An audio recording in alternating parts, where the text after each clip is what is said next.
혹시 부모님한테 땅을 물려받았는데 형제랑 뜻이 안 맞는다거나 아니면 친구랑 같이 건물을 샀는데 이제는 좀 갈랐었으면 좋겠다. 이런 생각 해보신 적 있으세요? 이렇게 여러 사람이 같이 가진 부동산, 이게 막상 나누려고 하면 진짜 골치 아프거든요. 합의가 안 될 때 도대체 어떻게 해야 하는지 오늘 제가 명쾌하게 딱 정리해 드릴게요.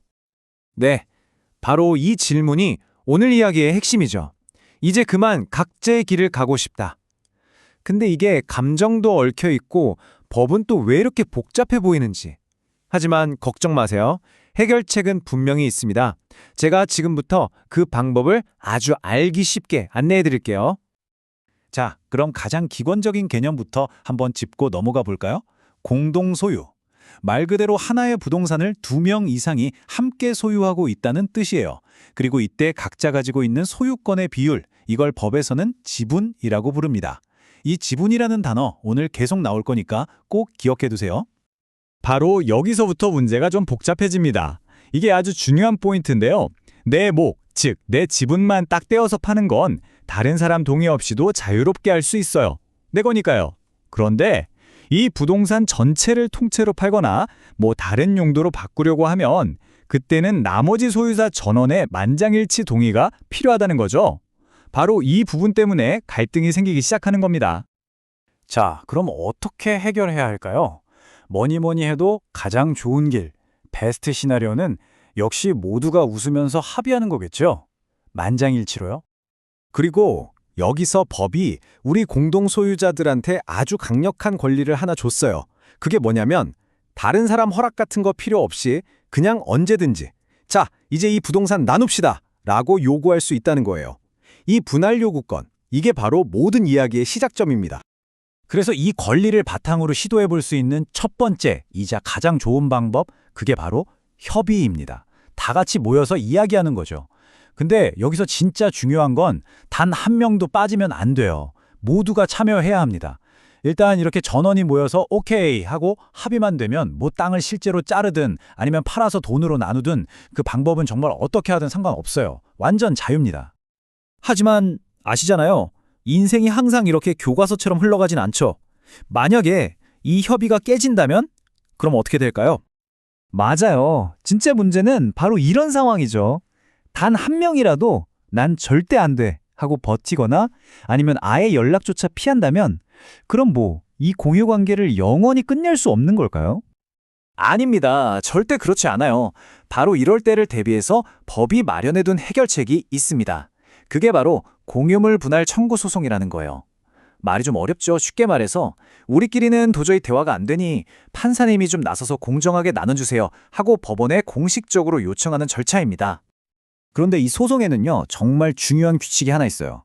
이걸 필수적 공동소송이라고 하는데 뭐냐면 소송을 거는 사람이 자기를 뺀 나머지 모든 공동소유자를 전부 다 한 명도 빼놓지 않고 소송 상대로 넣어야 한다는 거예요. 만약에 딱 한 명이라도 빼먹는다? 그럼 그 소송은 그냥 무효가 돼버려요. 판결이 나와도 아무 소용이 없는 거죠. 아무튼 이렇게 소송이 시작되면 이제 공은 법원으로 넘어가는 겁니다. 어떻게 나눌지 최종 결정은 이제 판사님이 하시게 되는 거죠. 자, 그럼 법원은 어떤 방법으로 이 복잡한 매듭을 풀까요? 판사님의 도구 상자에는 어떤 것들이 들어있을까요? 법원이 쓸 수 있는 카드는 크게 3가지가 있습니다.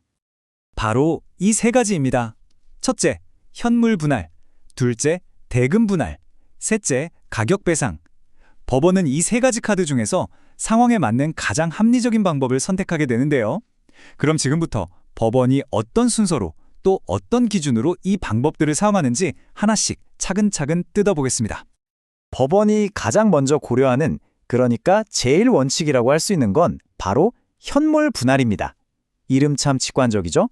말 그대로 물건 현물 그 자체를, 그러니까 부동산을 물리적으로 땅 하고 쪼개서 각자 나눠 갖는 방식이에요. 예를 들어서 땅을 나눈다고 해볼게요. 그냥 면적만 반으로 꾹 자르는 게 아니에요. 이쪽 땅은 도로에 붙어 있어서 비싸고 저쪽 땅은 맹지라서 싸다, 이럴 수 있잖아요. 이런 걸 다 따져서 각자의 지분에 맞는 경제적 가치가 똑같아지도록 정말 공정하게 나눕니다. 그리고 또 재밌는 게 만약에 3명 중에 1명만 나가고 싶다고 하면 그 사람 몫만 딱 떼어주고 나머지 2명은 계속해서 공동 소유 관계로 남는 것도 가능해요. 근데 문제가 있어요. 만약에 공동 소유한 게 아파트 한 채라면요. 이걸 뭐 톱으로 자를 수도 없잖아요. 그쵸? 아니면 땅을 나누긴 나눴는데 너무 잘게 쪼개져서 아무짝에도 쓸모없는 자투리 땅이 되어버리면 오히려 손해잖아요. 이렇게 현물로 나누는 게 아예 불가능하거나 나눴을 때 그 가치가 확 떨어져 버리는 경우, 이럴 땐 어떻게 해야 할까요? 바로 이럴 때 법원이 2번째 카드를 꺼내듭니다.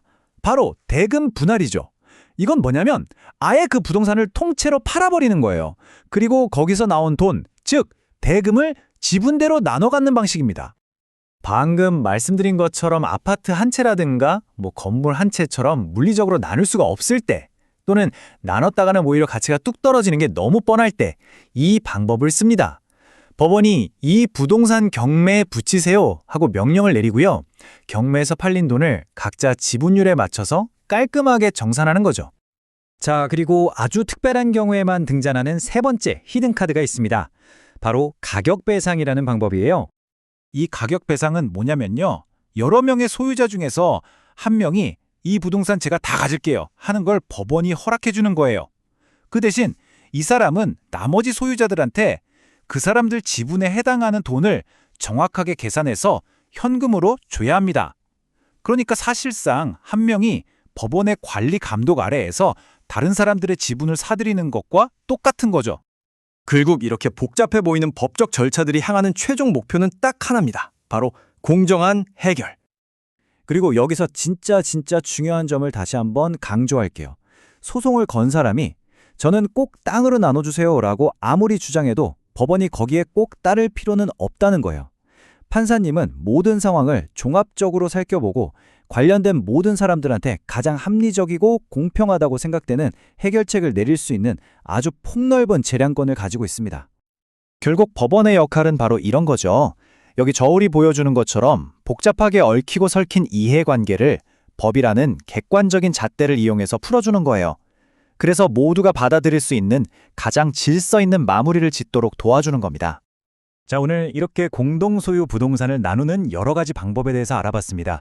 만약 지금 여러분이 바로 이런 상황에 처해 있다면 과연 어떤 방법이 가장 합리적인 해결책이 될까요?